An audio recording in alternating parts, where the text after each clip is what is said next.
ibang karaniwan ng taktikas. Mananatiling kakaiba hanggang ako ay makalapit sa hanay ng mga maharlika. Yeah, eto na ang makatang nagmula pa sa lupang pangako. Daming nagulat nung ako'y sumulat at halos di nila maako na may tumangkilik at pinapakinggan ng mga madla ang gawa ko. Kaya wag magpakampante sa dating para galing Davao de Oro. Sulit ang linya, parang si Reynald Pasensya.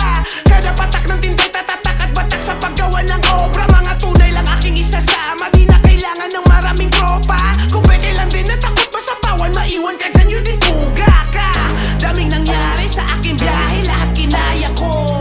Laging sasali hanggang madali para sa pamilya ko.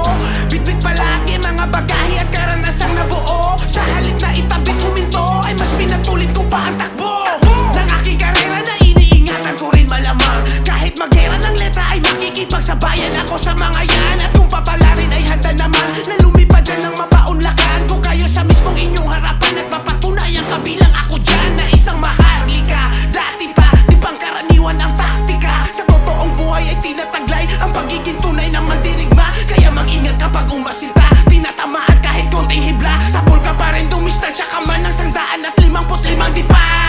Ramdam mo ba aking gigil? Ganyan makipagbuno.